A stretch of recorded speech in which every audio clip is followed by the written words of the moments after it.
বিয়ে করব। কি? আমি বিয়ে করব। কার বিয়ে করবে তুমি? দীপিকাকে বিয়ে করব। বাপ, তুই বড় হ বাপ, তারপর বাবা তোর বিয়ে দিবে, ঠিক আছে? আমি বড় হয়ে গেছি। না বাবা, তুমি আরো বড় হও, আরো বড় হলে তারপর বাবা তোমাকে বিয়ে করে, ঠিক আছে? আগে আগে বিয়ে করে বাপের মতো পস্তাইস না। না পারবি কারো কইতে, না পারবি সইতে, বাপের মতো হইতে চাস? হ্যাঁ এই শুনতেছো তোমার ছেলে কি বলতেছে? হ্যাঁ হ্যাঁ এখন দাদারে কি করতেছো দেখা যাও না? পোলা কথা শুনছো? কি বলে আমার বাবাটা? তোমার পোলা বলে বিয়ে করবো।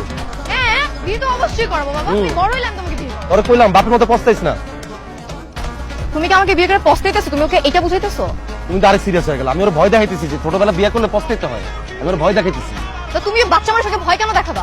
তো আমি করে কমু তুমি বিয়ে করো বিয়ে করো। ওকে তো ভয় দেখানোর দরকার নাই তোমার। এসব কেমন ধরনের ভয় দেখাও তুমি ওকে? আচ্ছা বাবা, তোর আমি একটা না বাপ, তোর আমি 4টা বিয়ে দিব, খুশি তুই? 5টা। 5টা বিয়ে করবি?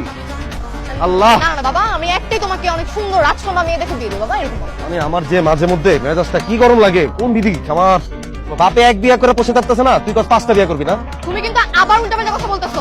আর ওরে ভয় দেখাইতেছি রে ভাই, ওরে তোমার কি এগুলো ভয় দেখাইতো না? তুমি বিয়ে করবো না? হ্যাঁ, আমার লাগে চিল্লাও না তো এরকম। আরে বাবা, আমি তো সবার কথা বলছি। সব মানুষ কি করে, এক বিয়েই তো করে, এক বিয়ে করে কি মানুষ জীবনে পোষাতে পারে? আর 5টা কেমনে করবো? ভালো হয়েছে, আমার ছেলে আমি বুঝবো। তা তোমার ছেলের বুঝো, তোমার ছেলেরা তুমি যাও দেখি। যাও, আমি একটু কাজ করতে বসছি, যাও চলো বাবা, যাও বাবা, যাও এটাই। যাও আম্মার সাথে বাবা, যাও, যাও। শুধু দেখো না আমাদের সাথে কিরকম করে, আমরা আসো, আমরা যে ছবি তুলবো। এই আমার একটা চা দিয়ে যাও না, হ্যাঁ বুঝলাম হ্যাঁ, না। তোমার তো তুমি বানাই খাও, পস্তাইতেছো না আমাকে নিয়ে?